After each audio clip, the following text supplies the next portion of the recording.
yo he tenido las mismas herramientas que todos mis compañeros de clase a nivel educativo. Yo he acabado en un sitio y mis compañeros de clase han acabado en otro. Que los anuncios en LinkedIn solo son caros si no los sabes hacer. Entonces, bueno. En 2023 lanzamos al mercado y aceleramos más de 180 empresas. Intentos de Growth Partner, por favor, aprended de la clase magistral.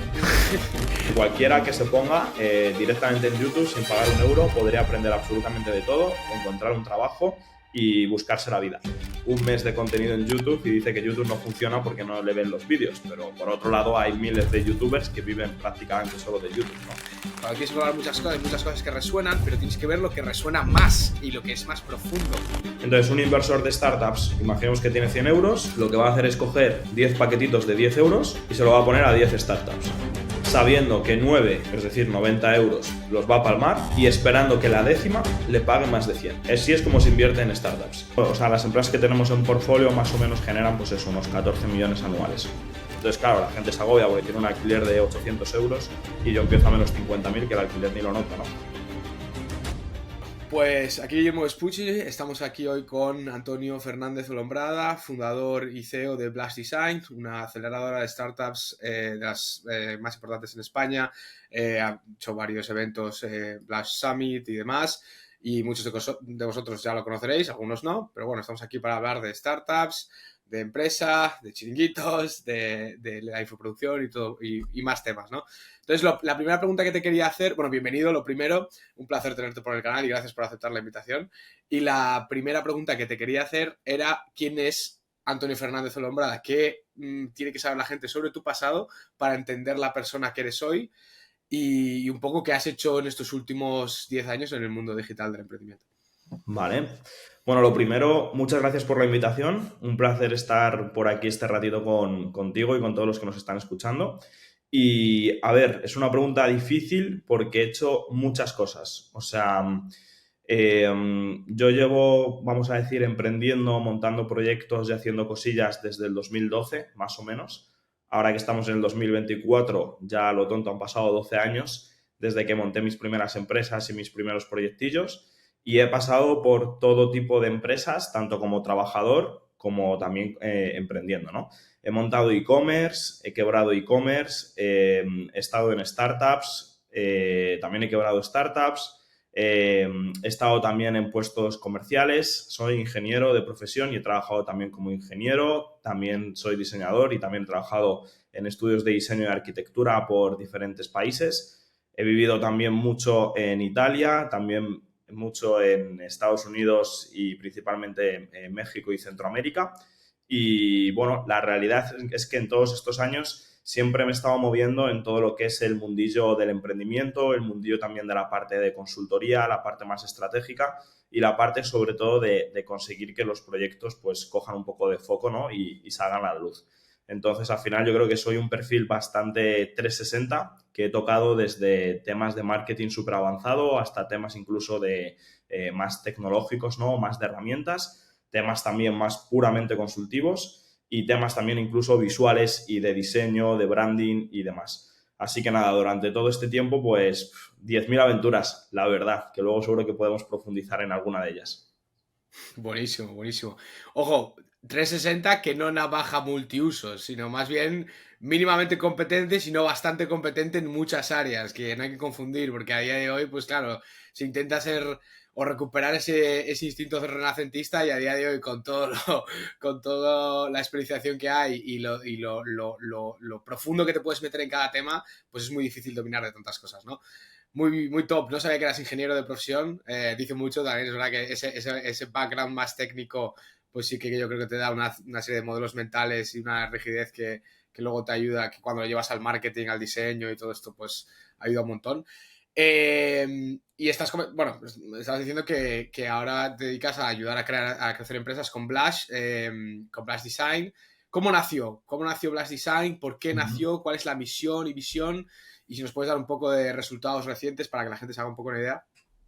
Claro, justo. Yo ahora mismo soy el actual CEO en Blast. Blast surgió hace unos 6-7 años aproximadamente. Empezó siendo, o sea, lo monté yo solo. Empezó siendo un emprendimiento muy pequeñito, donde yo arranqué más tipo freelance, no como empresa.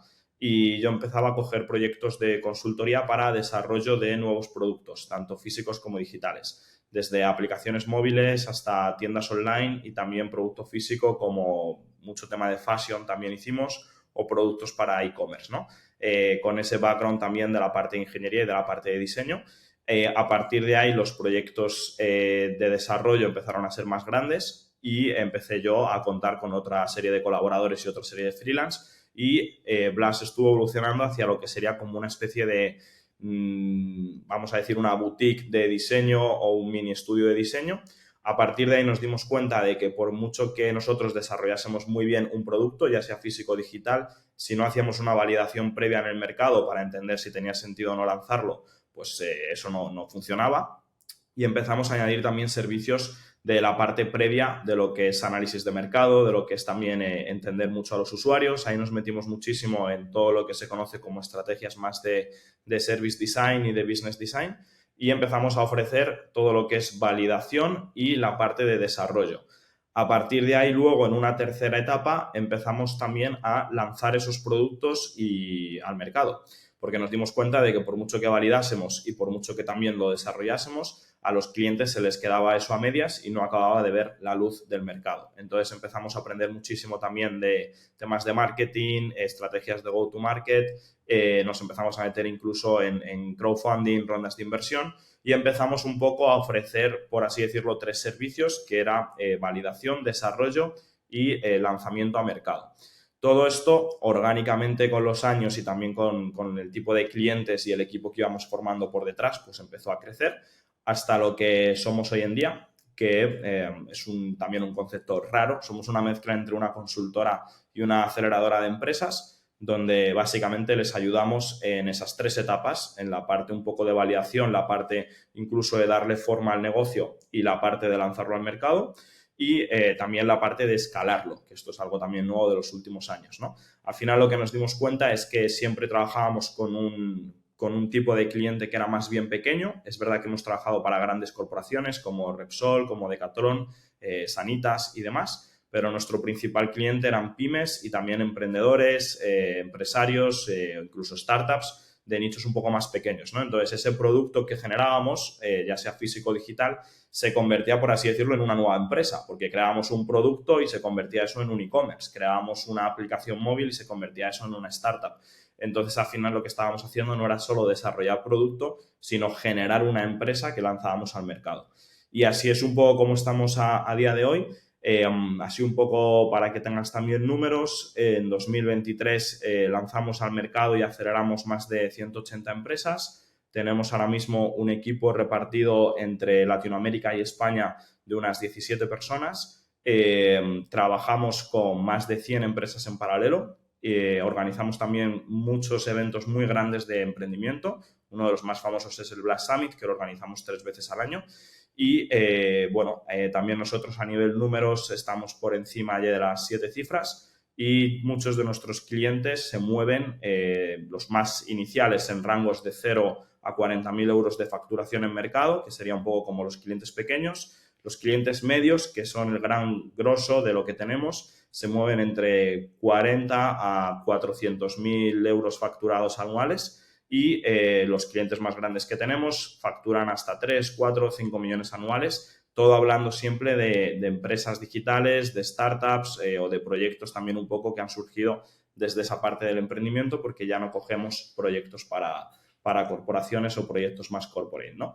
Y bueno, hablo de facturación, aunque también sé que es un dato un tanto complejo porque luego depende del margen, ¿no? Pero sí que es verdad que todos nuestros clientes al final son modelos de negocio muy parecidos, desde software, e-commerce, también infoproductos, servicios online. Entonces siempre tenemos unos márgenes de nuestros clientes de entre el 30 al 75% de margen sobre esa facturación, ¿no? Qué bueno. Sí, porque yo he dicho en algún vídeo que en el e-commerce de media hay gente que se lleva entre un 5 o un 15% de margen, pero claro, sí es verdad, y hay que reconocer, y además lo digo en el vídeo, que cuando se hacen las cosas bien, se puede tener un margen más alto por mucho que vendas producto físico, ¿no? Y imagino que ese es el caso con vosotros, o sea, que muy top, muy top. Y he visto por vuestra web que en total habéis ayudado a generar como unos 14 millones en los últimos 8 años, si no me equivoco, corrígeme. Sí, nuestras empresas, o sea, las empresas que tenemos en portfolio más o menos generan pues eso, unos 14 millones anuales. Y bueno, esto va Buenísimo. creciendo porque la verdad que los objetivos también para este 2024 es de poder irnos a 350 empresas aceleradas y también un poco como nosotros lo medimos, que esto es algo también muy nuestro dentro de nuestra visión, es que lo medimos a través de los vision boards. Entonces, un vision board es como un mood board, ¿no? Un collage de imágenes, una representación visual de cómo queremos que sea nuestra vida, ¿no? Una foto a lo mejor de nuestra casa idílica, de nuestra pareja, el coche de nuestros sueños o simplemente tener tiempo libre los fines de semana. Y para nosotros, las empresas que le montamos a nuestros clientes son empresas que les ayudan a ellos a conseguir ese vision board y a que realmente puedan estar viviendo la vida que ellos quieren, ¿no? Entonces, para nosotros, como la métrica interna que más medimos, también a nivel de satisfacción de cliente, es ver si somos capaces de construir una empresa que le dé al fundador y también a su equipo, a cada uno, sus vision boards. Para eso es donde nosotros trabajamos y nuestro objetivo es siempre ir a buscar los 1000 vision boards anuales y los mensajes que más nos llenan, que nos llegan dentro de Blast, es cuando un cliente nos dice que ya está viviendo ese vision board, que ya se ha podido comprar la casa de sus sueños, que ya se ha podido coger un mes de vacaciones cuando antes no podía tomarse un mes de vacaciones ni loco, o temas de estos, ¿no? Que ha podido llevar a su hijo a una universidad que antes no se podía permitir. Entonces siempre vemos todo lo que es la parte de negocios como un medio para conseguir ese fin, que es que tanto el empresario como su equipo puedan vivir esos vision boards.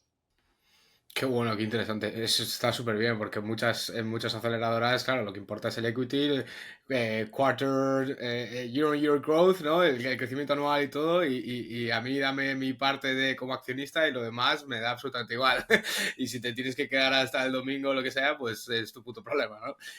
No, está súper bien eso, me encanta esa cultura, la verdad. Y aunque bueno, Peter Thiel, supongo que sabrás quién es, dijo en su libro de 0 a 1 decía una cosa que a mí me parece muy interesante y es que solo en un mundo en el cual el futuro es cierto, el dinero puede ser un medio para un fin y no el fin en sí mismo. Debate ya casi filosófico ahí, no me quiero meter, pero, pero muy interesante. ¿Cómo funciona Blush, de todas maneras? ¿Cogéis equity en los proyectos que aceleráis? ¿Cuál es un poco la dinámica en ese sentido? A ver, nosotros hemos pasado por prácticamente todos los modelos de negocio los últimos años, con sus pros y sus contras de cada uno, incluido el equity. Pero donde estamos actualmente, que yo creo que nos vamos a quedar aquí largo y tendido, que es el modelo de los últimos 3 años, es que nosotros básicamente cobramos un fee de consultoría a nuestros clientes mensual, que va a variar dependiendo del punto en el que estén, y con eso le incluimos prácticamente todo. Tenemos diferentes paquetes, lo tenemos todo bastante productivizado a nivel interno. Tenemos un programa All-in, que es un programa para aquellos perfiles que son más iniciales. Tenemos programa Executive y tenemos programa Scale Up.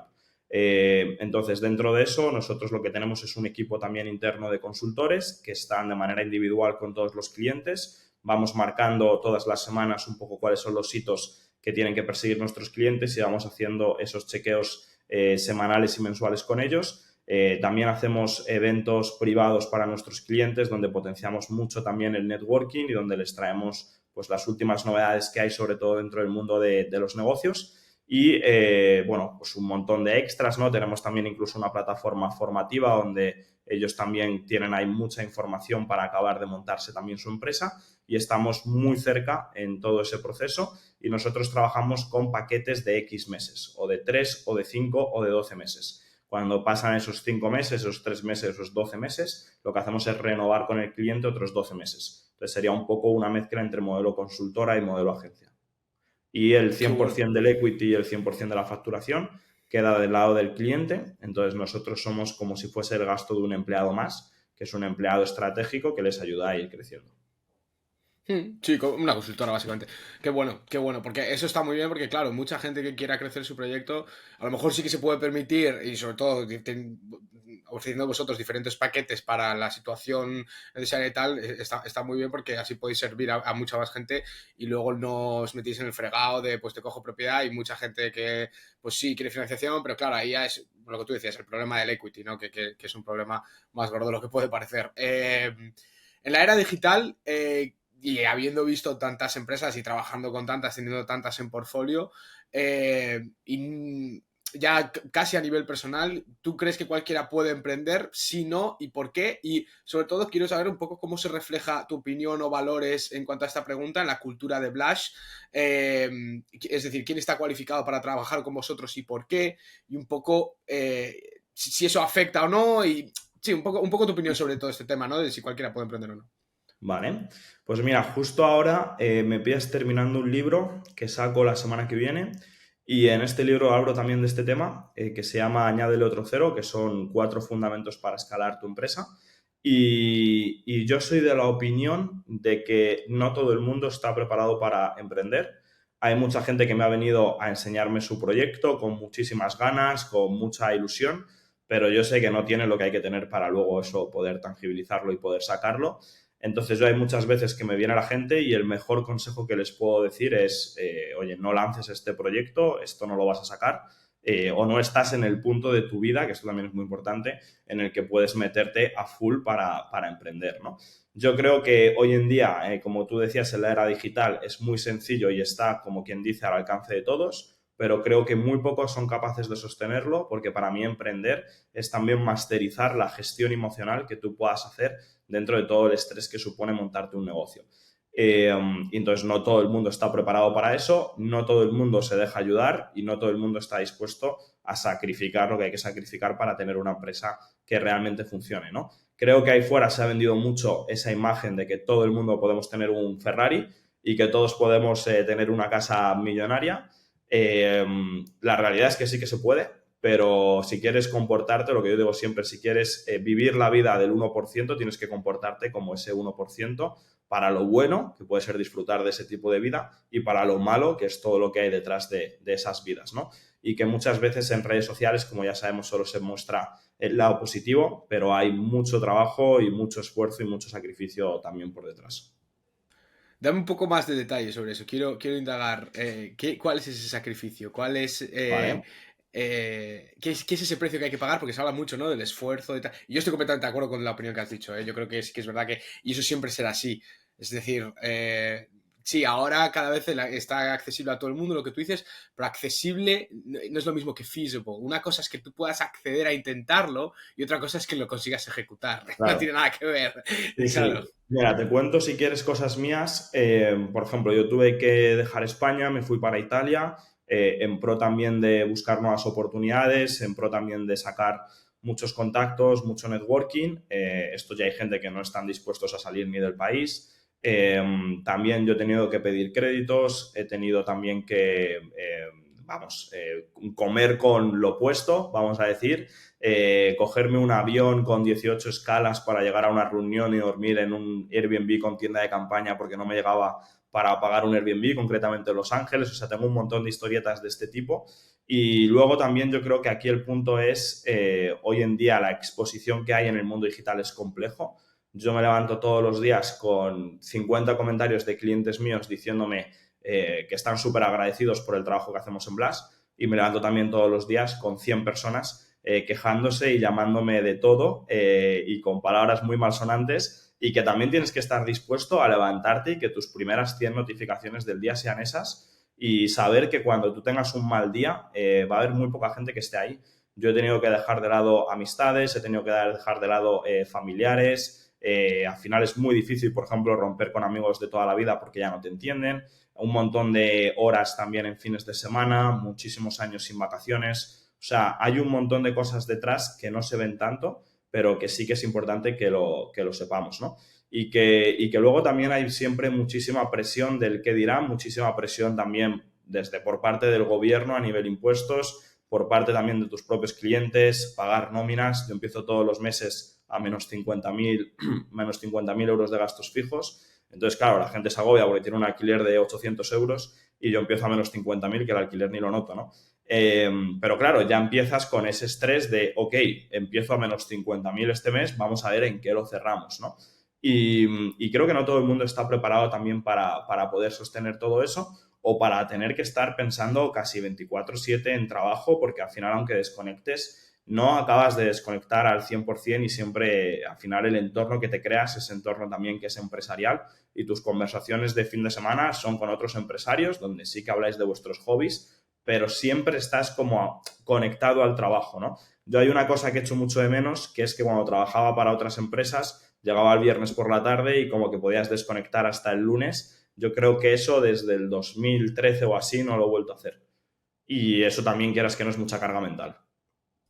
Es que Nietzsche decía que no hay un precio suficientemente alto por el privilegio de ser uno mismo. Y yo eso lo aplico un poco al emprendimiento, de que yo creo que cuando tienes la vena dentro, supongo que sabrás quién es José Elías, que ahora se ha hecho famoso con el tema de YouTube y Sí. tal. Él dice la picadura de la serpiente, ¿no? De tal.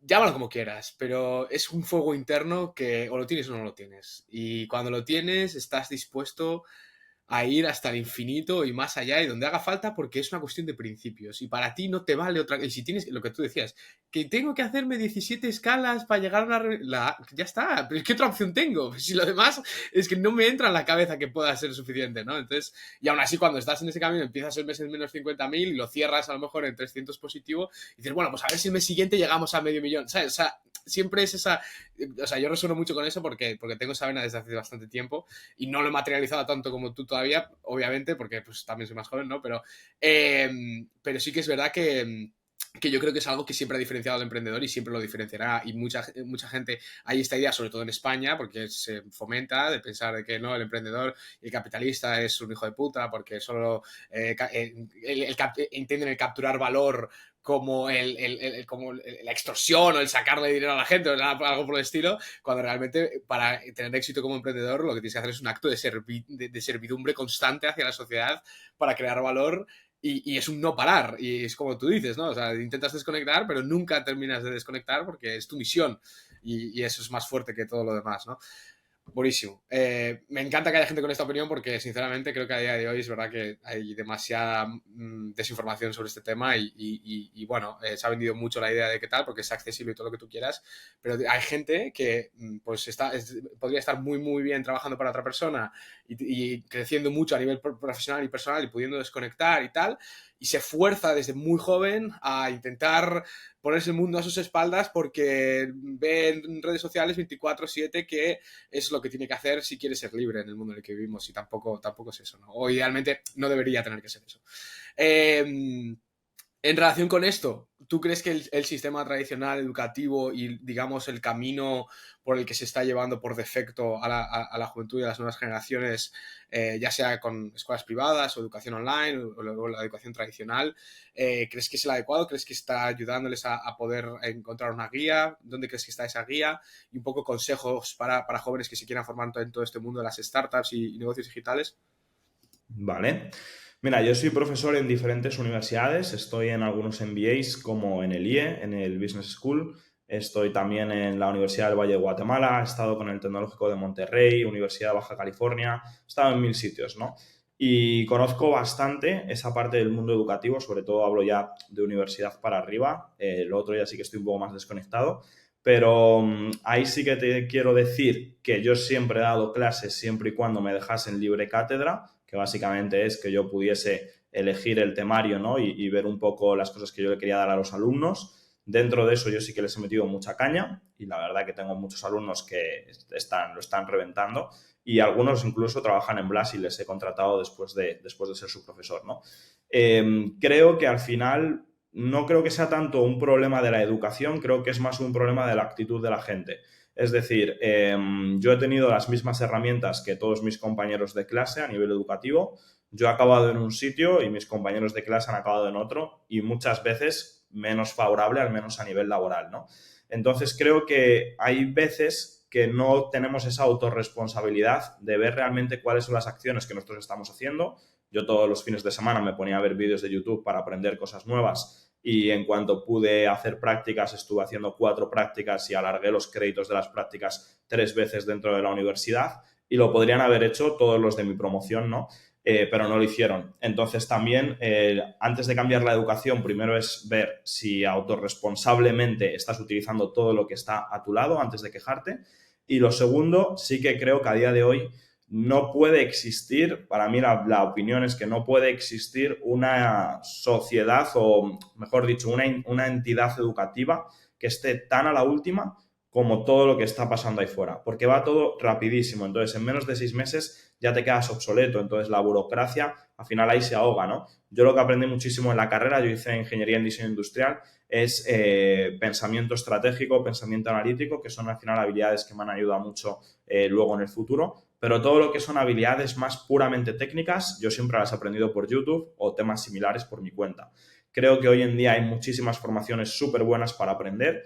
De hecho, incluso dentro de Blas hay mucha gente que prefiere comprar Blas, por así decirlo, y que le montemos una empresa con ellos, a meterse en un MBA, porque somos mucho más prácticos, mucho más directos y vamos mucho más al grano con todo lo que funciona, ¿no? Y le damos incluso mejor entorno que la mayoría de las universidades a un cero o menos de precio, que es alucinante. Y creo que al final el que se sepa mover tiene ahí todas las de ganar. Creo que hoy en día está la información al alcance de todos. El problema es que también hay muchísima procrastinación y muchísima, vamos a decir, mirar hacia otro lado, ¿no? Es decir, cualquiera que se ponga directamente en YouTube sin pagar un euro podría aprender absolutamente de todo, encontrar un trabajo y buscarse la vida. La realidad es que es más fácil quedarse en casa, estar los fines de semana haciendo scroll en TikTok y pensar que va a venir alguien a rescatarte, ¿no? Entonces, sí que creo que estamos en un punto en el que es súper fácil aprender todo y que al final para mí yo creo que el aprendizaje tiene que ser algo que tenemos que estar siempre en constante aprendizaje, que tenemos que estar siempre formándonos. Yo eso es algo que inculco mucho en mis clientes y también en mi propio equipo. Nosotros tenemos muchísima formación interna todas las semanas, nueva, porque al final yo necesito que mi equipo esté a la última porque el mundo va muy rápido. Y yo necesito también estar a la última porque lo que aplicamos este año no va a funcionar el año que viene y lo de este año no lo conocíamos hace 2 años. Entonces creo que este es un poco el ritmo que hay de carrera. Creo que este es el ritmo de pelotón y si quieres mantenerte en el pelotón y seguir creciendo, te toca asumir también esas reglas. Pelotón, nunca mejor dicho, que es una startup que está bastante bien valorada por las bicis estáticas y todo eso. Nada, completamente de acuerdo. Y es un punto muy interesante el que has dicho antes, de que es imposible, no existe la capacidad de que un ente educativo pueda estar a la velocidad o al día, a la altura de lo que está el mercado a día de hoy. Es un poco lo que intentamos en Vespucci House traer, porque yo creo que hay una diferencia en velocidad entre el mercado americano y el mercado inglés en general, anglosajón, y el mercado español. Hay cosas que tardan en llegar más. Cada vez esa diferencia se está cerrando más rápido, porque a día de hoy el flujo es increíble, pero yo creo que sí que muchas cosas que se han traído de Estados Unidos muchas veces se traen distorsionadas o bajo el interés individual de ciertas personas, ¿no? Entonces es un poco la misión que tenemos de poder estar a la altura, de seguir manteniendo el listón todo lo alto que haya que mantenerlo, y yo por eso también resueno mucho con lo que dices antes de verte cosas en YouTube todos los fines de semana para aprender cosas nuevas. Yo estoy todo el día, me voy en el coche, me pongo un podcast, estoy entrenando, me pongo un vídeo, estoy descansando el fin de semana, me quedan 2 horas el domingo, me pongo una masterclass de no sé qué, ¿sabes? O sea, pues ese es el espíritu, ¿no? De que siempre seguir y seguir y seguir. Y siempre, yo creo que la gente que hace eso es la que piensa que, igual no estoy llegando a la altura. Y los que no hacen nada se piensan que están, aunque no estén mirando nada, ¿no? Entonces, bueno, es bastante paradójico. Pero bueno, me encanta que en Blast estáis a esa altura y que sigáis y que haya también esa rama de formación porque es brutal. Me parece súper bien que compitáis con los másters. Siendo tú profesor de algunos, es bastante curioso. Solo por tocar un poco a lo personal, pero me gustaría saber cómo es tu experiencia dando clase en escuelas como el IE o en el Monterrey, el Tecnológico de Monterrey, que yo tengo amigos que estudian en ambas, Uh-huh. y creo que son muy buenas escuelas, pero bueno, claro, lo que tú dices, ¿no? Pues me dan libre cátedra y yo puedo enseñar lo que quiera, pero siempre, al fin y al cabo, estás dentro de una infraestructura bastante diferente. Y los alumnos imagino que también vendrán con otra predisposición, algunos más, otros menos, no sé. ¿Cuál ha sido un poco tu experiencia en ese sentido? Sí, a ver, yo tengo que decir que yo tengo mucha suerte porque dentro de esas instituciones, ahora estoy en menos sitios porque ya no me da la vida, pero antes sí que daba más horas de universidad a la semana.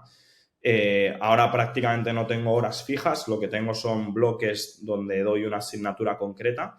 Y, por ejemplo, en el IEM, yo estoy en el Startup Lab. El Startup Lab es un programa, por así llamarlo, que sale de los MBAs internacionales, donde seleccionan a X personas del grado del MBA. y después de eso tenemos como un intensivo que dura unos poquitos meses, donde ellos se tienen que montar una startup. Entonces ahí al final toda la cátedra es básicamente montar una empresa de cero a poder presentarla a inversores. Entonces es un puesto súper dinámico, con dinero real, con gente que luego quiere que ese proyecto tire para adelante más allá de la universidad. Pero yo desde hace ya muchos años no doy ninguna clase en primer grado o segundo grado de universidad. Ya me voy a másters o a cuarto grado de grado, como muchísimo, porque al final lo que me interesa a mí y las cosas que yo puedo aportar son cosas meramente prácticas, sacadas de la consultoría del día a día y no tanto desde un marco teórico. Entonces, yo que he encontrado ese espacio, para mí es perfecto y creo que instituciones como el IE están haciendo un muy buen trabajo. El contra que tiene es que vale un dineral, ¿no? Pero sí que creo que salen alumnos súper preparados y con muchísimos contactos para poder hacer cosillas. Pero también considero que no es la única opción y que hoy en día lo que es la divulgación del material es que lo tienes al mismo nivel prácticamente gratis o por 500.000 euros te puedes comprar cualquier cosa casi. Sí. No por hacer promoción, pero Escuchajaos es lo que vale. Y queremos dar todo ese material y más y seguir actualizándolo. Pero sí, es un poco putada que sea tan caro, pero yo creo que también están haciendo muy, muy, muy buen trabajo en ese sentido. Es decir, yo lo pienso siempre y es uno de los motivos antes comentados, los vision boards, el tener dinero para poder mandar a tus hijos a la universidad y todo esto. Yo sí, en cuanto pues, el día que tenga hijos y demás, sí que me gustaría poder permitirme que el precio no sea un problema para ese tipo de cosas, porque creo que cuando te lo puedes permitir invertir y no es un gasto súper abrumador ni es una limitación, pues sí que yo creo que merece la pena el darle esa oportunidad a tus hijos de tener esos contactos. Y luego que obviamente si tienen ese instinto de curiosidad y tal insaciable, van a luego aprender sus cosas por YouTube, otras formaciones y todo lo que tú quieras. Pero no forzarte, pero el estar encaminado ya en un entorno que mueve el emprendimiento, la libre empresa, todo ese tipo de cosas y que intenta siempre estar a la última por muy difícil que sea y que tiene los medios para hacerlo sobre todo y para actualizarse lo más rápido posible, pues sí que es una oportunidad brutal. Buenísimo. Tiene mucho sentido que no vayas a dar clase primero porque para enseñar microeconomía obviamente no creo que les sirva de mucho. LinkedIn, vamos a hablar un poco de LinkedIn, que ahora yo creo que hace ya un par de años que salió una estadística, creo que era de HubSpot, que decía que solo el 1% de los usuarios de LinkedIn estaba creando contenido, no sé si semanalmente o algo por el estilo. Es una plataforma a la que, pues quieras que no, es una plataforma bastante inmadura en comparación con Facebook o demás. Y aún así es una plataforma en la que yo creo que hay mucha oportunidad. Bueno, yo no sé si lo sabes, pero llevamos una agencia que hace LinkedIn Ads también y digamos que yo todo lo que hago a nivel de servicios profesionales, si existe es porque existe LinkedIn, ¿no? Y creo que es una red social que tiene mucho potencial y ahora yo creo que está empezando a llegar un poco más a España y tal. De hecho, hace poco los de Tengo un Plan, bueno, hace ya un par de meses o 3, sacaron un episodio con un chico que se dedica también a consultoría en LinkedIn y conseguir clientes con LinkedIn y todo este tipo de cosas. ¿Cuál es un poco tu take sobre esta plataforma? ¿La utilizas? ¿Es uno de tus canales primordiales para Blush o no? Yo te he visto mucho en Meta Ads, que me sales bastante, pero no sé si LinkedIn es un canal principal y sobre todo la pregunta es un poco cómo conseguir clientes en LinkedIn, ¿no? Para aquel que se quiera meter en la red. Vale. A ver, yo creo que el tema de las redes sociales, incluyendo LinkedIn, es un tema donde, igual que comentaba antes con la educación, tendemos a mirar hacia otro lado. Es decir, para mí funcionan todas, lo que pasa es que hay que entender su juego y querer pagar su precio. Yo LinkedIn lo conozco bastante. De hecho, yo di como pequeños talleres, workshops de LinkedIn en la universidad. O sea, yo impartiendo esos talleres en el 2014. Entonces, desde el 2014 sí que estoy bastante metido. Sin embargo, para mí es una plataforma que requiere mucho tiempo. Es decir, se puede hacer dinero en LinkedIn muchísimo, pero lo mismo que en YouTube, lo mismo que en TikTok, lo mismo que en Facebook, en cualquier plataforma, ¿no? En Instagram. Entonces, yo personalmente es una herramienta que he utilizado mucho, sobre todo cuando vivía en el extranjero hace ya unos años. Hoy en día lo tengo un poquito más abandonado, sí que lo utilizo más a nivel, pues mensajes, conversaciones y tal, eso sí que está a 1000, pero no tanto a la hora de crear contenido. Sí que creo que el hecho de crear contenido es complicado en cualquier plataforma. Yo este año me estoy centrando en YouTube y me estoy centrando también en Instagram, también gracias a que tengo un equipo detrás y me lo puedo permitir, pues si no sería imposible. Pero para mí el punto no es si funciona o no, es la frecuencia con la que tú estés dispuesto a subir cosas de manera estratégica, tampoco a lo loco. Si tú estás dispuesto a subirte una publicación al día en LinkedIn, sí que es verdad que si lo aguantas durante 6, 8, 12 meses y haces diferentes estrategias, pues puedes conseguir una buena audiencia y puedes también tener ahí una marca personal potente, ¿no? Yo tengo muchos clientes que utilizamos LinkedIn para que consigan también muchos, sus propios clientes y la verdad que es una red bestial. Es una red muy cara, por ejemplo, a la hora de hacer LinkedIn Ads comparado con otras. Es una red también que, ya te digo, es compleja de delegar porque incluso lo que tiran son cuentas personales, entonces también es hasta difícil meter ahí una persona. Es una red que también a lo largo de los años ha tenido muchísimos problemas con bots y con automatizaciones para hacer scrapping, para sacar correos electrónicos y con muchísimos baneos de cuentas, que a día de hoy creo que todavía hay cosas por ahí que se están haciendo. Yo vengo de una época donde yo hacía estrategias de influencer marketing en el 2012 y teníamos hasta bots en cuentas de Twitter, con más de miles de cuentas de Twitter, y eso era una locura porque en el 2012 esto era la jungla, pero hoy en día está ya todo como muy, muy capado, ¿no? Entonces, ¿se pueden conseguir clientes en LinkedIn? Sí, 100%. Si lo único que quieres es conseguir clientes, es tener un buen perfil con un mensaje que realmente se entienda. Hay muchas veces que las empresas no consiguen clientes porque ni ellos saben cómo comunicar lo que hacen o hacen demasiadas cosas y entonces luego al final se nubla todo de cara al cliente, entonces el cliente no entiende y no se lo puedes explicar en un párrafo. Si tienes un buen perfil y trabajas la parte de conversaciones, se puede hacer dinero, 100%. Si tienes un buen perfil, trabajas la parte de conversaciones y además te conviertes en creador de contenido y subes una publicación diaria, sí que puedes también empezar a generar una comunidad, una tribu, que para mí es lo que más valor tiene a fecha 2024. Por eso yo también estoy contento con la tribu que tenemos de clientes dentro de Blas, incluso con la tribu que tenemos también de seguidores dentro de nuestras redes, ¿no? Yo no es la red, o sea, depende mucho del nicho. Yo es una red que veo bien a nivel profesional, si por ejemplo trabajas en una empresa y quieres ir ascendiendo. Yo es una red que como emprendedor te tiene que gustar y tienes que estar dispuesto a publicar todos los días, si no olvídate. Y luego también depende de dónde estén tus clientes. Es decir, por ejemplo, a mí me sale mucho más rentable anunciarme en Meta Ads, ¿no? Que es Facebook e Instagram, porque consigo muchos más leads ahí que en LinkedIn. De hecho, consigo más en YouTube Ads que en LinkedIn también. O incluso en TikTok Ads salen un montón de emprendedores y cosas y cada vez es una red que te permite hacer más cositas y los costes por lead son más baratos. Entonces, para mí yo creo que estamos en una era en la que el juego también es un poco la capilaridad. Es decir, conseguir penetrar en absolutamente todas las redes sociales, conseguir reutilizar el contenido en los diferentes formatos para las diferentes redes, aunque no tengas un impacto 100% perfecto.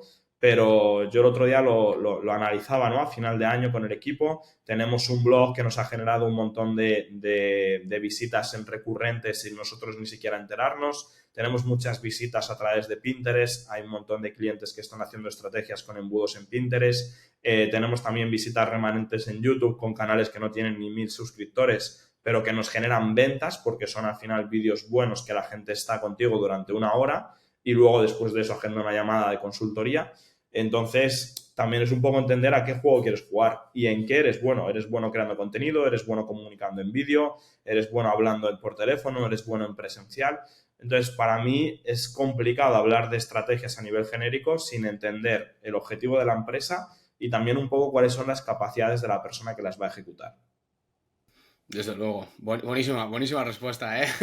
Bastante comprehensive. No, me encanta, tienes toda la razón.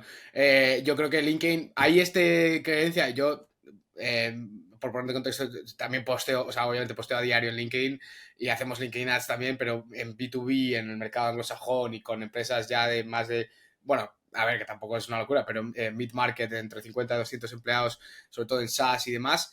Y hay esta creencia de que los LinkedIn Ads son más caros, porque sí que es verdad que son más caros, el coste por lead es más caro si haces los lead gen forms, que se pueden hacer en Meta Ads también. Pero ahora han sacado los Thought Leader Ads, que son los anuncios de líder de pensamiento, digamos, o no sé cómo llamarlo en español, que primero, que ya no es con empresa o compañía, página de empresa, sino que salen desde el perfil personal, y lo único que ves que para que sea un anuncio es promoted by, o sea, o promocionado por el nombre de la empresa debajo de tu headline del tal, y sale con toda la prueba social de los likes y los comentarios salen ahí. Y entonces esos anuncios ahora mismo, ese tipo de anuncios que nosotros estamos viendo con nuestros clientes, que estamos consiguiendo un CTR que, pues ponte, que si en formato en vídeo, la benchmark de LinkedIn, lo normal es 0,44%, estamos consiguiendo CTRs de 5, de 8%, 10% con este tipo de anuncios.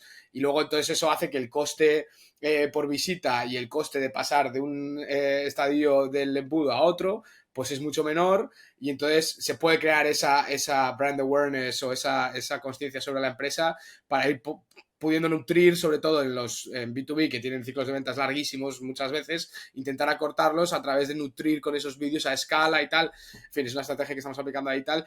Y bueno, parte de nuestro mensaje es decir que LinkedIn, que los anuncios en LinkedIn solo son caros si no los sabes hacer. Entonces, bueno, tengo que decir eso, pero más allá de eso estoy completamente de acuerdo con lo que dices.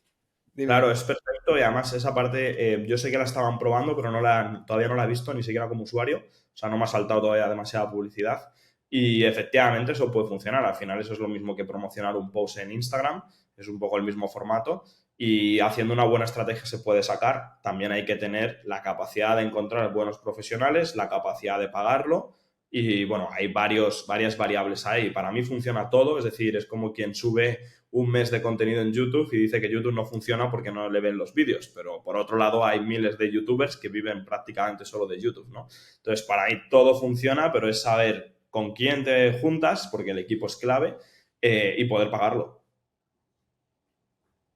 Poder pagarlo y que tenga sentido en tu nicho también, porque ojo, nosotros tampoco Claro. cogemos a cualquier cliente, porque sabemos que por mucho que estés en B2B y tengas los cualificadores de que tienes más de 50 empleados y todo lo que tú quieras, estás haciendo 7 cifras y tal, si tu público no está activo en LinkedIn, que pasa todavía en muchos casos, porque LinkedIn no es la red social, de hecho es la red social con menor actividad de todas, pues eso también hay que tenerlo en cuenta. Y entonces ahí ya no los cogemos, porque sabemos, oye, tu targeting lo estamos mirando aquí entre Apollo y Sales Navigator y tal, y no nos cuadra eso, no estamos viendo los números que queremos ver, nos hemos visto en el Campaign Manager los demográficos y tal, y no, esto no es para ti, digamos, ¿no?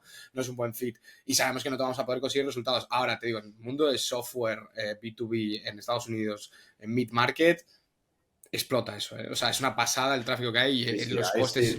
sí que lo conozco y se pueden hacer cosas increíbles, sí. Sí, sí, tal cual.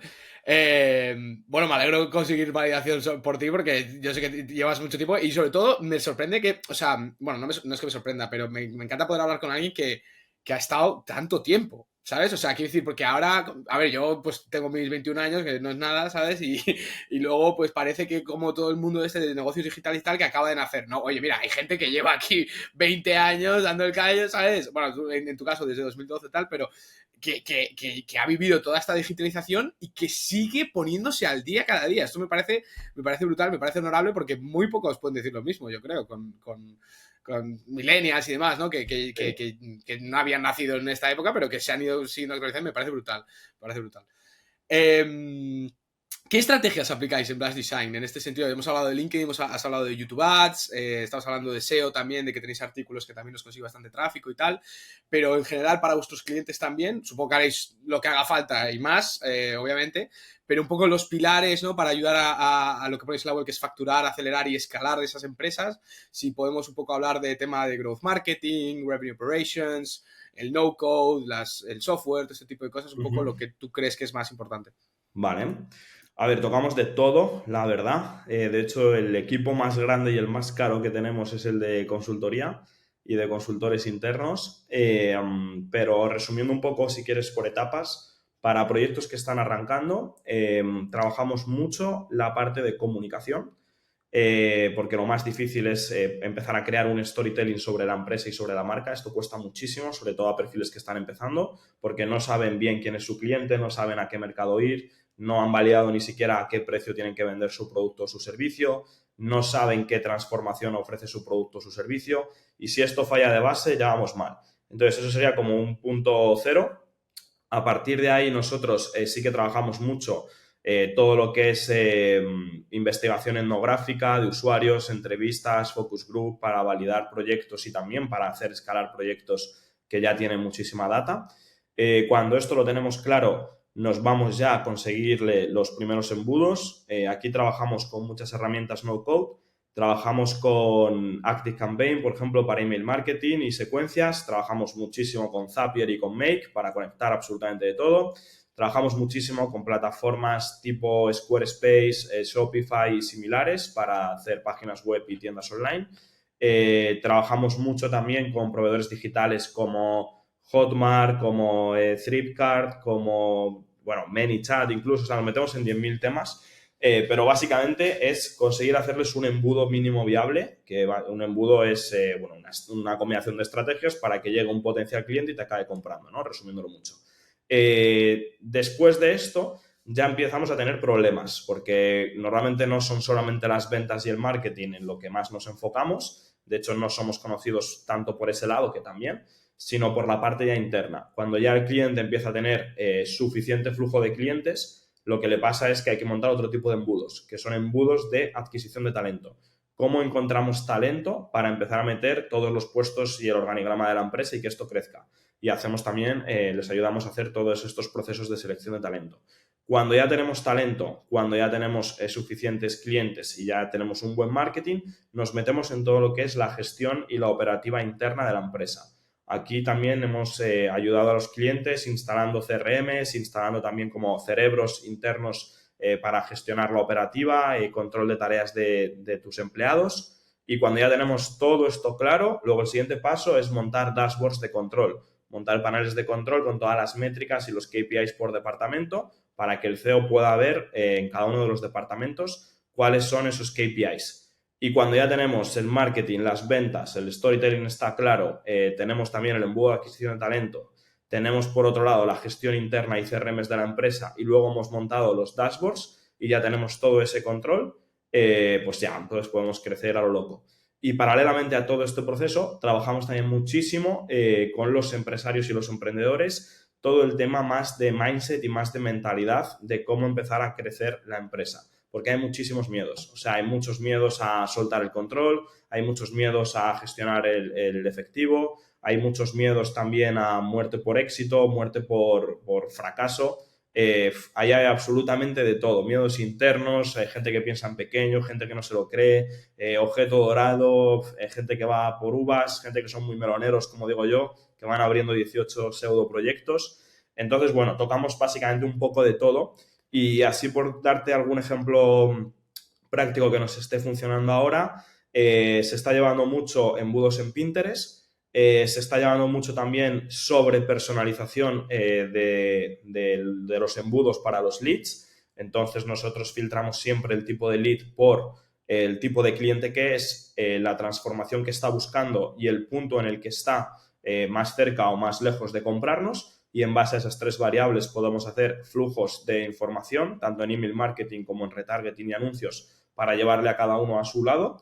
Y nos funciona también muchísimo empezar a tener control de KPIs por departamentos, que es algo que no todas las empresas tienen, incluso empresas que llevan muchos años, y que esto nos permite tomar decisiones basadas en datos, porque hay veces que nos ponemos a aplicar estrategias a lo loco y lo que no falta, lo que no hay es luego medir esas estrategias si ha funcionado o no ha funcionado. Y bueno, aquí ya pues de todo. O sea, yo por ejemplo soy un perfil que está siempre en 10.000 masterminds por todo el mundo con gente súper potente a nivel negocio. Voy todos los años, por ejemplo, a Brasil, que es un mercado digital súper maduro. En Brasil tengo muy buenos amigos y, por ejemplo, cosas que se están haciendo, embudos en Instagram, donde una vez que te sigue el perfil te va empezando a aparecer diferentes vídeos durante 45 días para ir elevándote el nivel de conciencia y dejándote en un punto donde ya te pueden vender. Y entonces está todo también segmentado en Meta Ads por qué porcentajes han visto el vídeo anterior para pasar al siguiente y a ir encadenando audiencias. Temas también de ManyChat, se está trabajando mucho para automatizar flujos de conversaciones por WhatsApp y por Instagram. WhatsApp está funcionando también muchísimo. YouTube está funcionando también súper bien con lo que están metiendo en inteligencia artificial, prueba de miniaturas y para conseguir también awareness de marca. Yo ahora, por ejemplo, que estoy este año también con libros, vamos a integrar embudos por Amazon a venta de libros. Entonces, al final, yo soy partidario de tener como una visión y un control 360 del negocio. En base a esto, encontrar profesionales en cada una de las áreas y poder no depender de una única fuente de ingresos en la empresa. Intentos de Growth Partner, por favor, aprended de la clase magistral. Es que estás diciendo aquí un montón de cosas súper interesantes y se nota el expertise, se nota el trabajo que hay detrás. Es que no es tan fácil montar una empresa, obviamente, que te voy a contar, ¿no? Pero me encanta que has dado un montón de claves ahí. Brasil, sí que es verdad que es un mercado súper... no, cualquiera pensaría, no, tengo que aprender de Estados Unidos, que sí, que es obviamente que también, pero ojo, Brasil, por ejemplo, en lo que es toda Europa del Este, yo creo que hay muchos en Ucrania, Serbia, etcétera, que están metiendo en el mercado anglosajón, que yo creo que es un poco, o sea, tiene una ética de trabajo espectacular también, todo lo que es Europa del Este. En fin, has hablado de ManyChat, que es muy, muy, muy conocido el tema de appointment setting y todo esto. Has hablado de un montón de tipos de embudos. Muy curioso el tema de los embudos en Amazon. Hace poco también vi una cosa muy curiosa, que hace poco que TikTok ha puesto una opción para subir tus podcasts enteros a TikTok, que también creo que es interesante el tema de los anuncios dentro del podcast y en el mundo del podcasting en redes sociales y demás. Creo que también es un placement interesante. Has hablado de dashboards, has hablado de embudos. La primera pregunta que te quiero hacer, tema de embudos, HubSpot lo dijo hace tiempo, y has hablado de que vosotros os centráis más en el tema de sistemas y operaciones a la hora de escalar para cuando ya hay un flujo suficiente de clientes, es decir, ya ha pasado, ha encontrado el product market fit, ya se está vendiendo con repetibilidad, digamos, y entonces se busca esa escalabilidad en procesos y montar el embudo de adquisición y retención del talento, que es lo más importante, porque al final una empresa es su gente, ¿no? ¿Qué opinas de lo que dice HubSpot y lo que se dice mucho ahora de que el tema de que tenemos que pasar de embudos a ciclos y que hay que poner el customer en el medio y no intentar hacer la típica V que siempre se ha hecho de te pongo un tal, te pongo un no sé qué? Creo que me vas a dar, bueno, no la razón a mí, pero creo que vas a opinar que estás de acuerdo que hay que buscar los ciclos de retención y luego prueba social para poder empezar un ciclo de adquisición mucho más fácil y con mucha menos fricción, porque además lo estabas comentando con ManyChat y tal, pero quiero saber un poco tu opinión sobre esto. A ver, yo creo que no es una cosa nueva, o sea, yo eso lo llevo escuchando desde el 2010, el concepto flywheel y un montón de temas, ¿no?, que se han hablado siempre. Entonces, al final para mí es lo mismo de siempre, lo que pasa que tiene el nombre de la estrategia que hay de moda. Pero básicamente es ganar confianza, o sea, conseguir que el potencial cliente gane confianza en ti. Y para esto hay 3 principios básicos. Que tenga confianza en tu empresa, y aquí se trabaja todo lo que es branding y reputación de la empresa. Que tenga confianza en el producto o servicio que tú estás ofreciendo. Aquí entra toda esa parte de prueba social, testimonios y demás, demos incluso. Y luego que tenga también confianza con la persona que se lo está vendiendo, que aquí es donde entran las marcas personales, que generan más confianza que una marca comercial. Trabajando estos 3 en paralelo, puedes conseguir cualquier embudo, flywheel, llámalo como quieras. Yo sí que soy partidario de que estamos en un punto en el que hay que aumentar el número de impactos al potencial cliente porque la atención cada vez es más escasa. Entonces, cuando antes a lo mejor era mucho más lineal, ahora es un mix. O sea, yo el otro día que estaba con los clientes, justo salió este tema de uno que cómo nos conoció y cómo nos compró y se convirtió en cliente nuestro. Y al final le habíamos salido en un anuncio en Facebook, a partir de ahí me había seguido en LinkedIn, a partir de LinkedIn se estaba leyendo también nuestra newsletter, de nuestra newsletter llegó a uno de los canales de YouTube, después vino a un evento presencial que organizábamos, en el evento presencial se encontró a otra persona que ya era cliente que le acabó de convencer, entonces también ahí hay referido. Y por último, le salió otro anuncio en Google y ese último anuncio en Google fue el que convirtió. Entonces, ¿convirtió por Google? No, convirtió por todo el proceso. Entonces, yo soy muy partidario de trabajar desde el famoso Customer Journey, de ese recorrido de usuario, en todas las etapas de la empresa. Desde cómo nos conoce a cómo nos compra, hasta cómo nos compra, cómo nos consume, cómo nos vuelve a comprar. Y esto es un tema que nosotros trabajamos mensualmente con nuestros empresarios más avanzados, haciendo un autoanálisis del Customer Journey mensual para ver dónde están esos puntos de fricción y esos potenciales puntos de mejora. Entonces, sí que creo que estrategia omnicanal, atacarle por varios flancos. Sí que creo que es muy importante tener esa capilaridad en el contenido. Sí que creo que las marcas personales ayudan a generar esa confianza. Y sí que creo que al final para mí no es tanto conseguir un cliente, es conseguir un cliente que se sienta partícipe de tu visión de empresa y de tu tribu para que ese cliente esté tan a gusto que se convierte al final en promoter de tus propios servicios. Nosotros, por ejemplo, los eventos presenciales más grandes que hemos hecho han estado 400, 500 personas y de ese aforo más del 60% son o clientes o invitados de clientes. Entonces, para mí la mayor fuerza que puede tener hoy en día una empresa es ser capaz de construir una tribu de clientes fieles, no tanto pensar en captar, sino en cómo fidelizar, y por eso uno de nuestros KPIs principales es la renovación que tienen nuestros clientes dentro de nuestros servicios. Y si tú eres capaz de cuidar mucho a esa tribu y consigues que esa tribu se sienta partícipe de un mundillo, ¿no? De tu mundillo, ahí lo petas. O sea, nosotros esto lo hacemos también, por ejemplo, muchísimo con identidad verbal.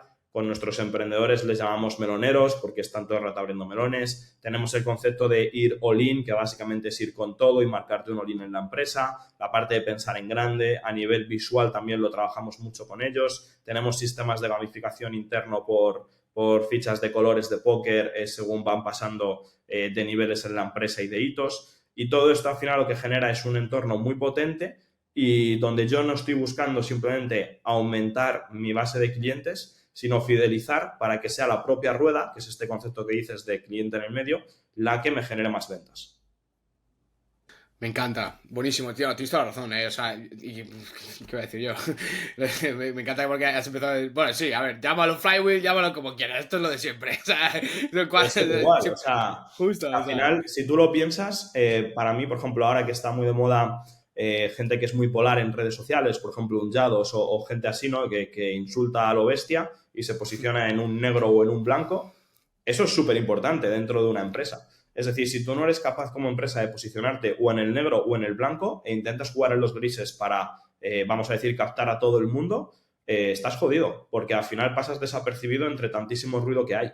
Entonces, cuando tú eres capaz de tener una comunicación polar como empresa, posicionarte en una esquina, tener un mensaje que lo repitas, lo repitas, lo repitas, lo repitas y lo taladres, ¡pum!, consigues esa tribu. Y esto ha sido así toda la vida. Es decir, yo, por ejemplo, en mi época cuando me crié, lo que más se escuchaba en el colegio y demás era el fútbol y el Madrid-Barça.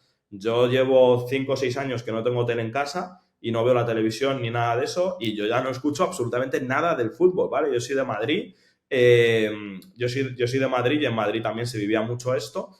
Encima mi colegio estaba cerca también del Bernabéu y ahora estoy totalmente fuera. Y lo que pasa es que hoy en día hay muchísimos potenciales clientes que no se sienten partícipes de ninguna generación tradicional, porque a lo mejor se sienten más partícipes de un TikToker que de un Madrid-Barça, ¿sabes? Entonces, antes, como que esas tribus se generaban en el presencial y ahora se disipan en el online. Y en el online solamente eres capaz de generar tribu cuando eres polar. Entonces, todas aquellas empresas y marcas que no están siendo lo suficientemente polares todavía, están dejando de lado muchos clientes, muchos potenciales clientes que buscan una tribu donde sentirse afines y partícipes. Y por eso también, dentro del mundo de las startups, pues empieza a haber, yo qué sé, Twitch. ¿Qué es Twitch? Pues es lo mismo que YouTube, pero para perfil más friki. Entonces, es como una subtribu de YouTube, ¿vale? Entonces, al final es el mismo concepto. ¿Qué sucede con las redes sociales? LinkedIn, que está haciendo ahora lo que comentabas de los anuncios, pues es la misma estrategia que está haciendo Instagram desde hace milenios, ¿no? Pero para los de LinkedIn va a ser como, wow, ahora puedo hacer esto y puedo promocionar aquí, porque es otro nicho. Pero ellos no se hablan entre ellos. Entonces es entender qué pecera quieres crear tú como empresa y que esa pecera que tú creas como empresa conste de unos valores y de una visión que tú tienes también dentro de tu negocio. Y para nosotros la visión es esa parte de conseguir 1000 vision boards todos los años. La conocen todos mis clientes, la conocen todos mis empleados y eso lo que nos permite es ir a muerte. Y entonces todos tenemos un KPI común, que en este caso son los vision boards, para poder remar en la misma dirección. Y lo primero que hace una persona cuando entra como cliente de Blas, lo primero que le pregunta al nuevo cliente de Blas, alguien de la comunidad, es ¿cuál es tu vision board y cuánto cuesta? Y entonces ahí la respuesta es, mi vision board cuesta 10.000 euros al mes. Vale, ¿y qué empresa te vas a montar para construir ese vision board de 10.000 euros al mes? Pero eso ya lo pregunta la propia comunidad, ni siquiera mi equipo. Entonces, ahí es cuando ya se generan esos lazos y eso es totalmente circular. Literalmente tu comunidad haciéndote de customer success, brutal. Me parece increíble. Está muy bien, muy bien. Me encanta todo lo que estás diciendo. Muchísimo valor. Quiero hablar del tema de... Vamos a tocar un poco el tema de la atribución, porque antes he hablado del recorrido del comprador, que obviamente, claro, cada vez es un mix. Entonces estabas diciendo todos los touch points que ha tenido ese cliente y claro, ¿convirtió en Google? Pues claro que no. Obviamente no convirtió en Google, convirtió por la estrategia omnicanal que tenéis y esa capilaridad con el contenido y todo este tipo de cosas, ¿no? Claro, esto... ¿Cómo se mide? No, es muy difícil medirlo, es muy difícil ver cada touch point en todo el buyer's journey y poder atribuir, vale, pues Google ha aportado tanto, tal, y este ha sido el catalismo y esto ha convertido de este estado a este estado. Es muy, muy, muy difícil porque además ni siquiera el comprador sabe en qué momento exacto ha pasado de un estado de consciencia a otro. Es muy subconsciente todo esto, ¿no? Hay una empresa, no sé si sabes, Hockey Stack. ¿Te suena el nombre? ¿Conoces? No, ni idea.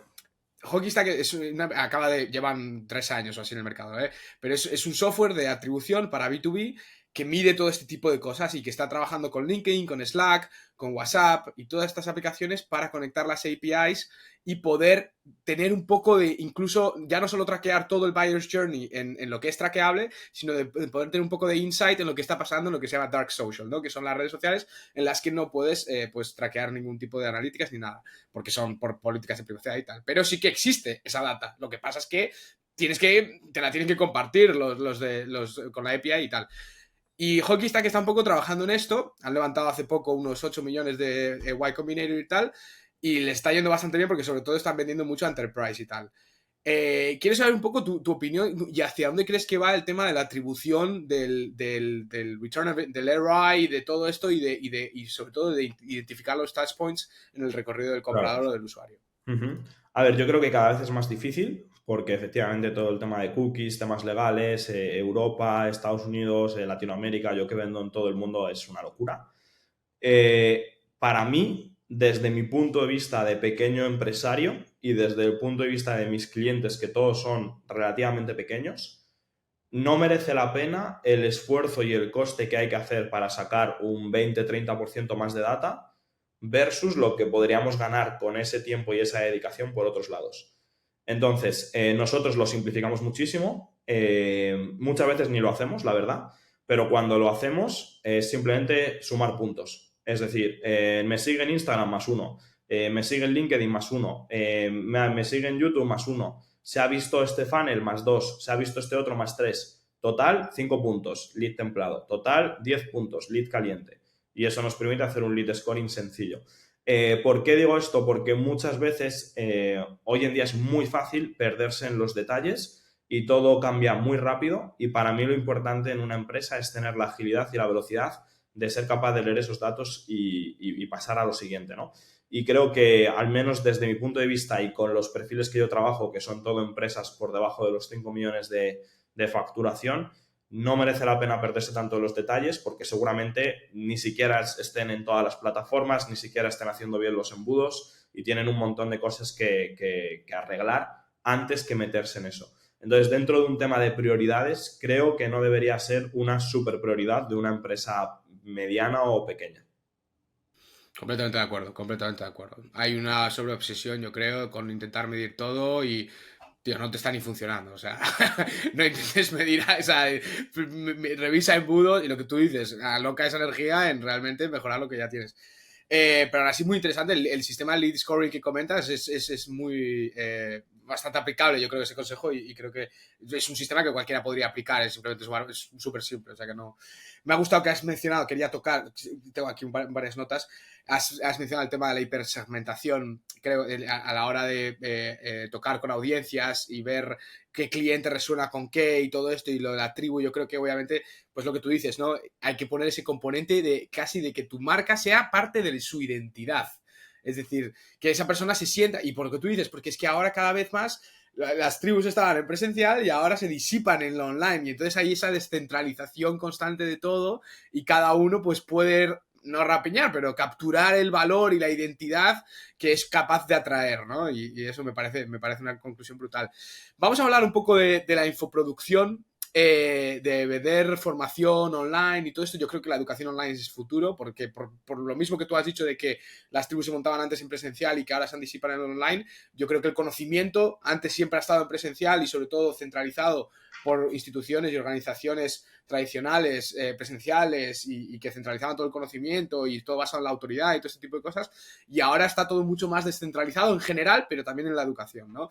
Entonces, cuéntanos un poco, tú, imagino que en Blush tenéis bastantes infoproductos, comunidades con varias tiers y tal, proyectos, ¿no?, que se dedican al tema del e-learning y que probablemente sean muy rentables.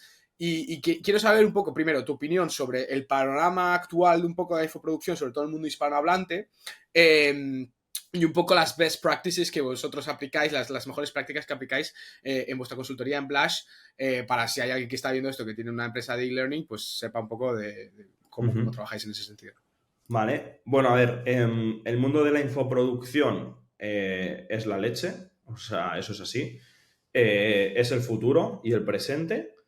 Y esto no es algo nuevo, es decir, yo he hecho cursos online, como puede ser un vídeo de YouTube, ya se puede considerar casi infoproducto en el 2010.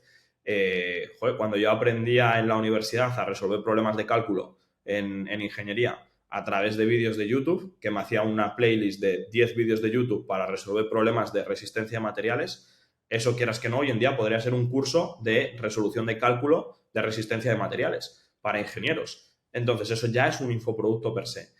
Creo que es una palabra que se está prostituyendo mucho. Creo que no siempre con sentido. Es verdad que hay gente que, como es una industria nueva, como todo, se está aprovechando, igual que se aprovecha en otras industrias como pueden ser, por ejemplo, las criptomonedas, ¿no?, que hay una cantidad enorme de estafas. Pero no sé, o sea, yo, por ejemplo, yo tengo un montón de comentarios en muchas redes sociales donde me llaman vendehumos por subir un reel haciendo formación, ¿no? Y a lo mejor es un trozo de una clase que has dado en un MBA. Entonces, también eso es como todos los MBAs son vendehumos, porque, claro, estás dando formación en una universidad, entonces las universidades son vendehumos. Y, o sea, yo creo que aquí también es un tema de... Hay mucha envidia porque efectivamente es muy fácil montarte un infoproducto. Tú puedes ser muy bueno en LinkedIn Ads, te montas un infoproducto de LinkedIn Ads y la realidad es que puedes ayudar a muchísima gente.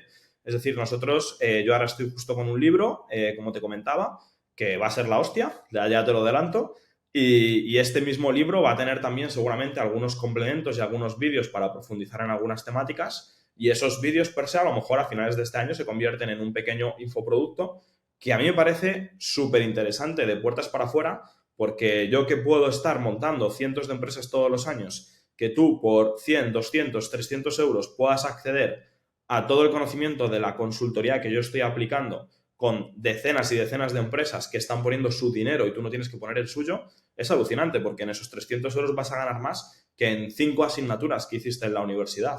Entonces, mirándolo así, para mí es como wow, todo lo que hay. De hecho, yo soy súper consumidor de cursos online, de contenido y de todo.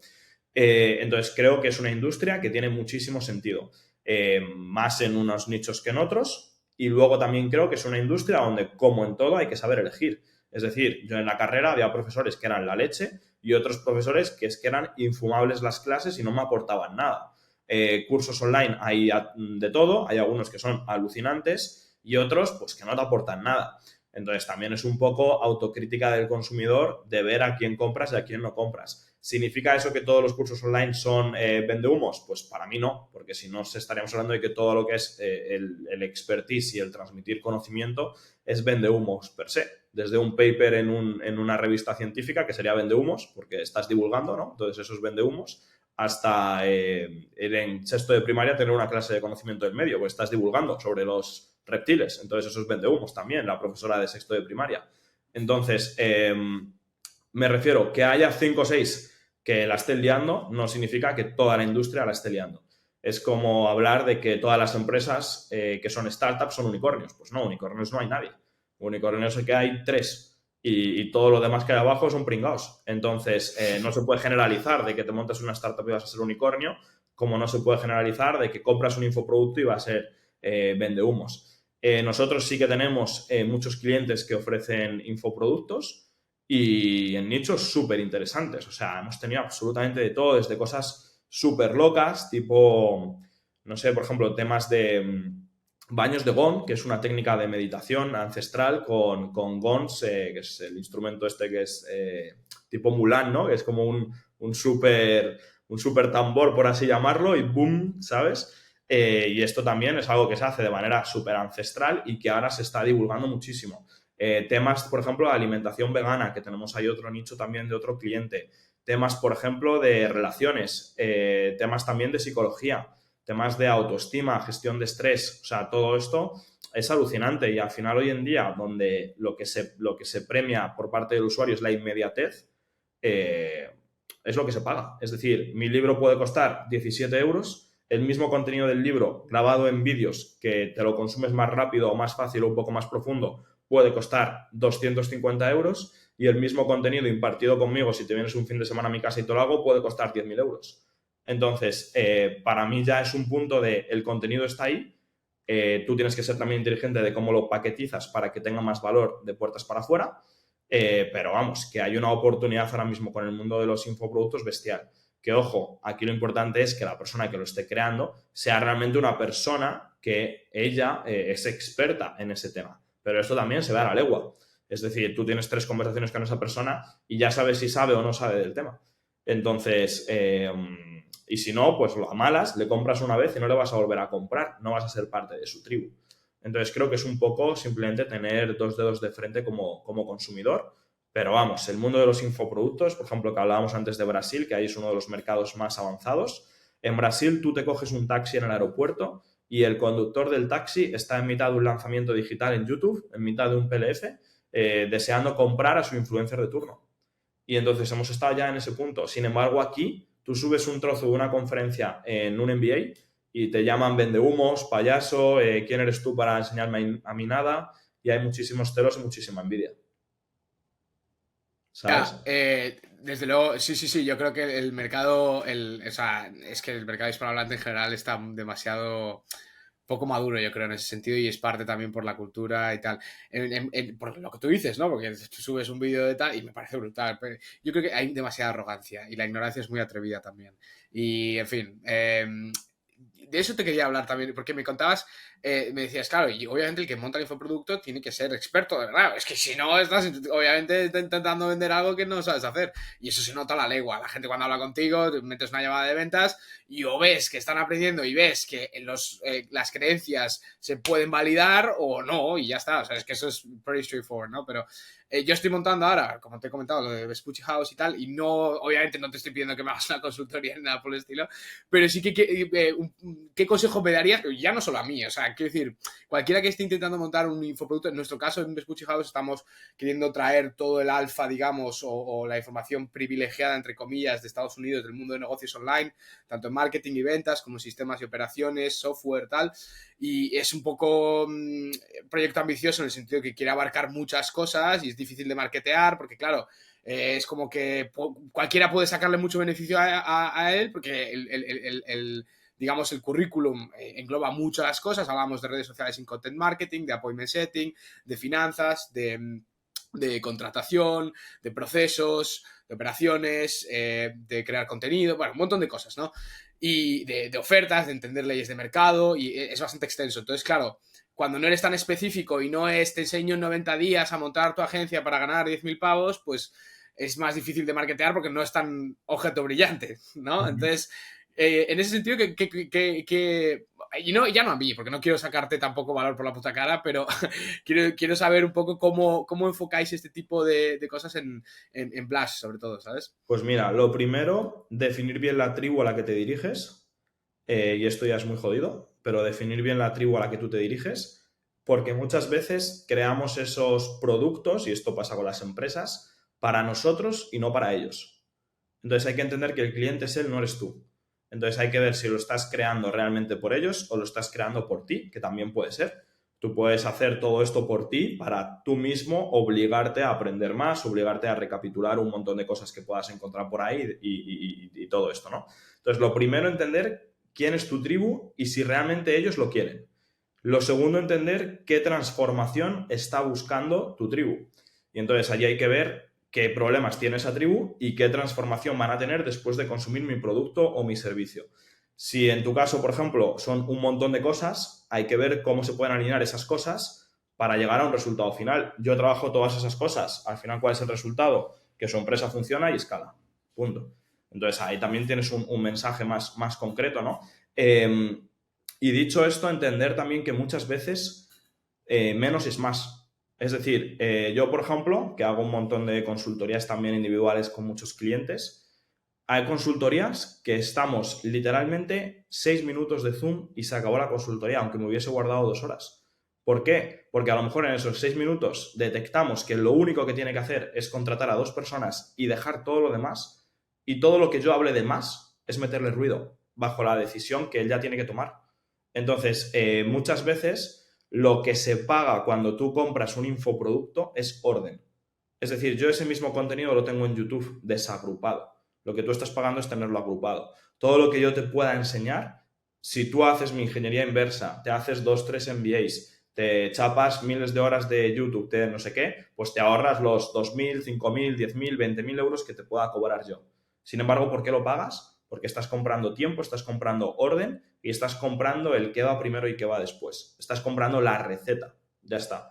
Entonces, el infoproducto lo tenemos que paquetizar de tal manera que sea esa receta para llevarle hacia X punto, sabiendo que el conocimiento es una mera transacción, el conocimiento lo tienen ya en todos lados y lo que realmente van a comprar puede ser pertenencia al grupo. Nosotros tenemos toda esa parte de la comunidad que es muy fuerte y de los eventos. Van a comprar también tu experiencia personal y tu expertise. Nosotros, por ejemplo, ahí nos metemos mucho incluso en gestión emocional a la hora de emprender, burnout, estrés, no desde un punto teórico, sino desde un punto de que nosotros lo hemos vivido como empresa.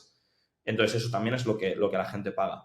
Y van a comprar tu storytelling, es decir, tú puedes comprarte una camiseta en el Zara, te la puedes comprar en Louis Vuitton y te la puedes comprar en Armani, ¿vale? Y la camiseta es absolutamente la misma.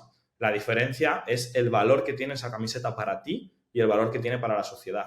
Entonces, cuando tú eres capaz de entender que no es un curso, no es contenido, sino que eso tiene que generar un valor extra en el usuario y que le tiene que llevar a un punto de transformación donde tenga sentido que invierta en ti, entonces ya empiezas a tener un negocio.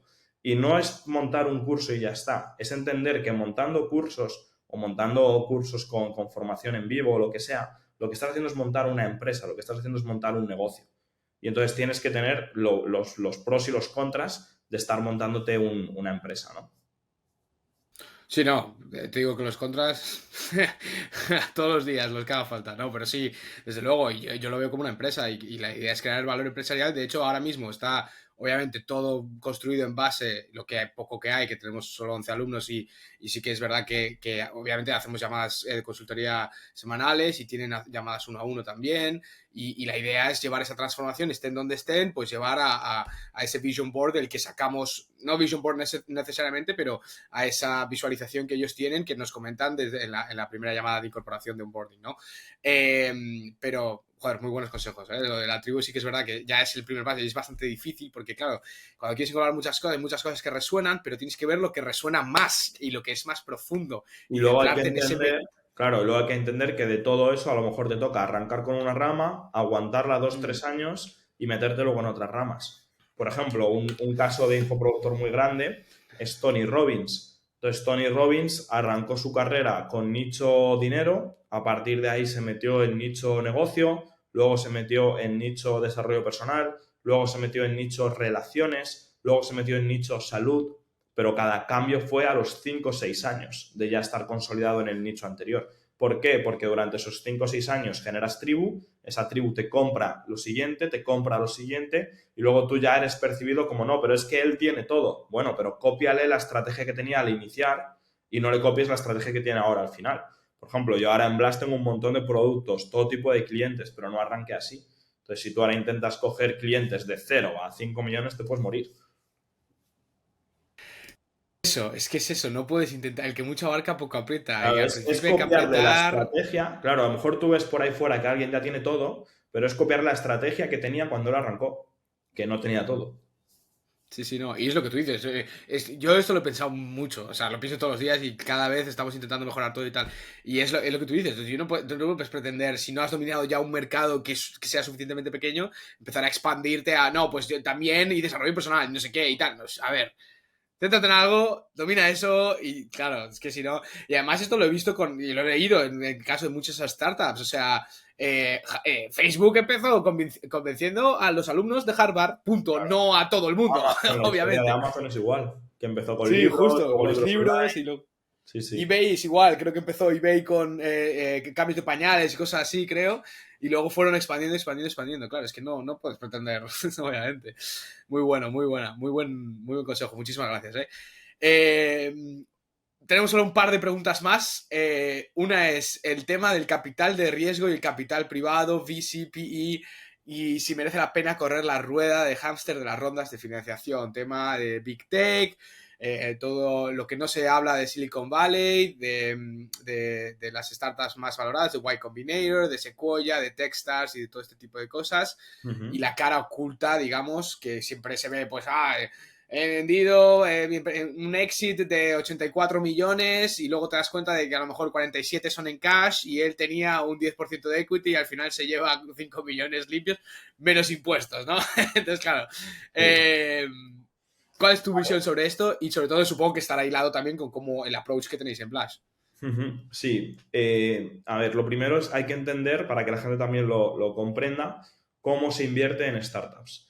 Entonces, un inversor de startups, imaginemos que tiene 100 euros, lo que va a hacer es coger 10 paquetitos de 10 euros, que hacen 100, y se lo va a poner a 10 startups, sabiendo que 9, es decir, 90 euros, los va a palmar y esperando que la décima le pague más de 100. Así es como se invierte en startups. Entonces, ¿por qué? Porque el riesgo es altísimo. Si tú quieres jugar al juego de las rondas de inversión, lo primero, yo solo lo haría si es una empresa puramente tecnológica y cada vez es un tema que está más complicado y solamente si necesitas realmente tantísimo capital para arrancar. Porque hay mucha gente que dice necesito dinero para arrancar mi proyecto, pero es que a lo mejor si necesitas mucho dinero y no lo tienes porque no tienes ni los contactos ni el entorno, ese no es tu proyecto. Y tu primer proyecto lo tienes que arrancar con menos, con lo que tengas, y ya ir mejorando tu entorno hasta llegar a un punto en el que yo, por ejemplo, si yo ahora quiero arrancar un proyecto y necesito dinero, ya tengo el dinero y lo podría arrancar, ¿vale?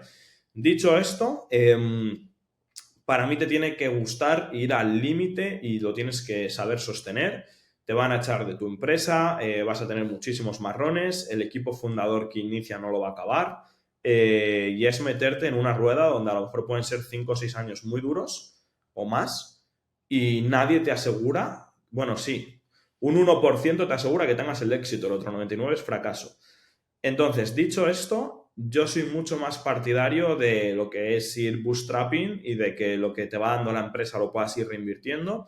Soy mucho más partidario de pedir créditos a bancos que pedir créditos a inversores por el hecho de que es más sencillo, porque cuando tú me pides un crédito a un banco, lo que estás pidiendo es dinero y ya está, y te meten dinero, tú pagas un interés, punto. Cuando tú te metes en rondas, lo que estás metiendo son personas, que luego hay que gestionar a esas personas y las vas a tener ahí de por vida.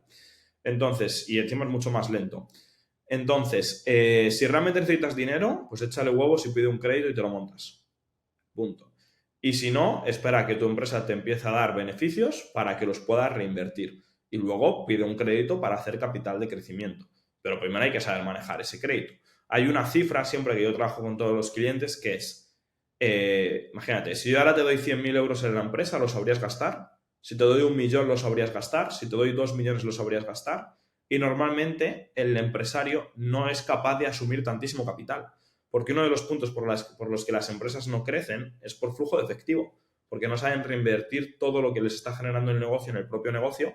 Porque necesitas generar estructura, dependes de terceros, tienes que meter equipo y no lo encuentras, entonces allá se te van meses. Entonces no todo es dinero.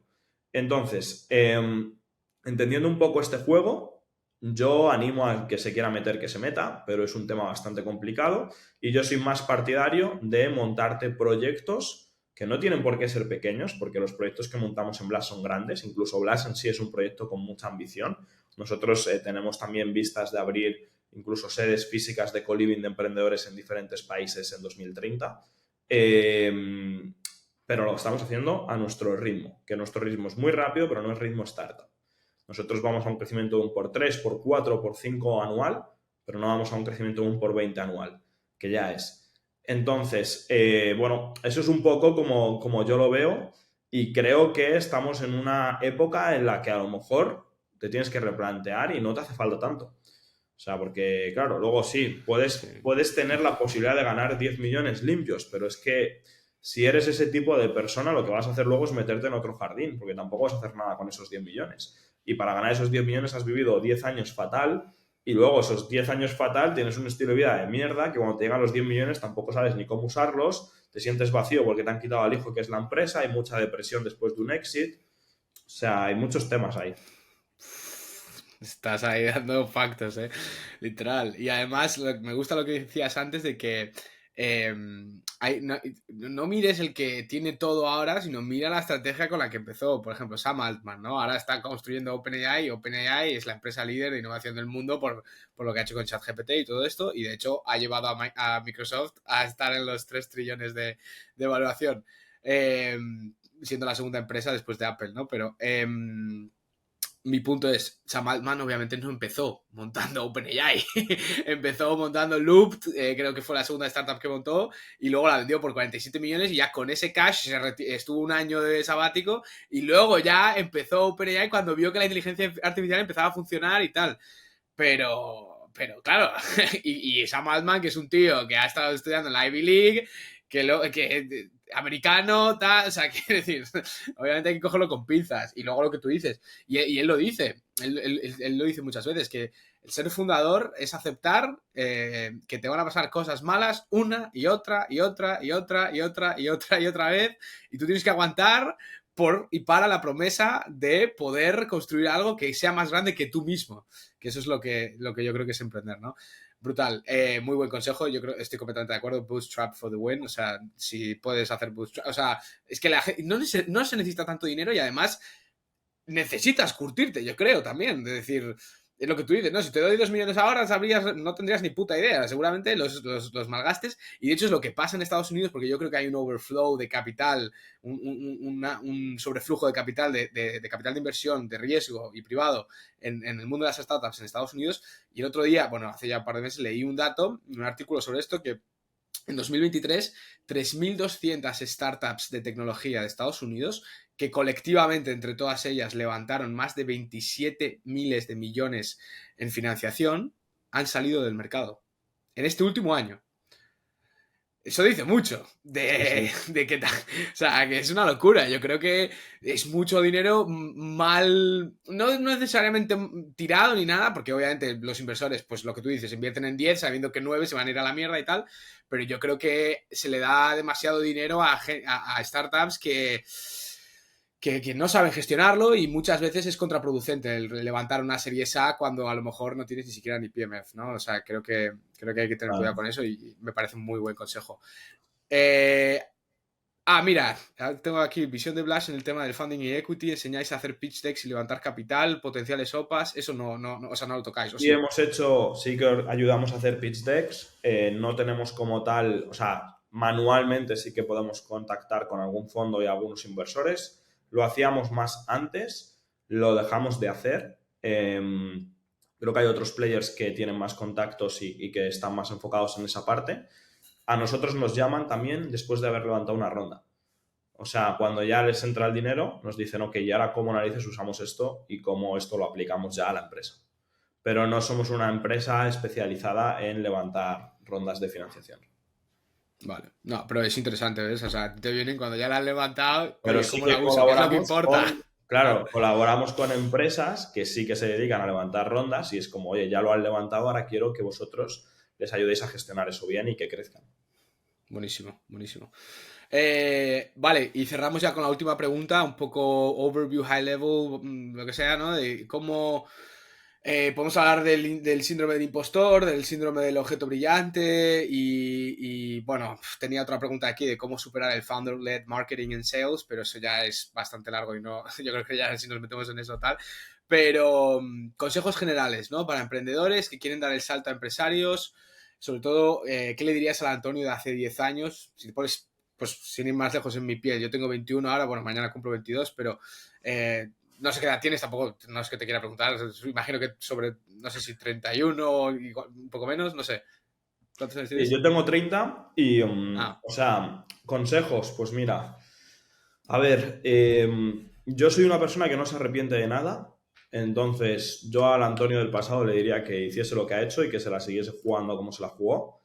Y consejos que le puedo dar a la gente es que no piense más de la cuenta, eh, que actúe y ya verá, que no le dé demasiadas vueltas, que no intente hacerse todos los escenarios en la cabeza, que seguramente el peor escenario, sobre todo si es un perfil joven, es un escenario muy facilito, que a lo mejor es estar en casa de tus padres o de tu hermano y quedarte ahí y ya está, que no hay nada que perder, que cuanto más joven te lances, más posibilidades hay de que eso salga bien, porque tienes también menos expectativas, tienes también menos responsabilidades y bueno, pues a lo mejor pues estás en una situación en la que te puedes permitir lo que sea porque no tienes hijos, no tienes muchos gastos fijos, no tienes 3 hipotecas y que estás en una situación también favorable que te genera poco estrés.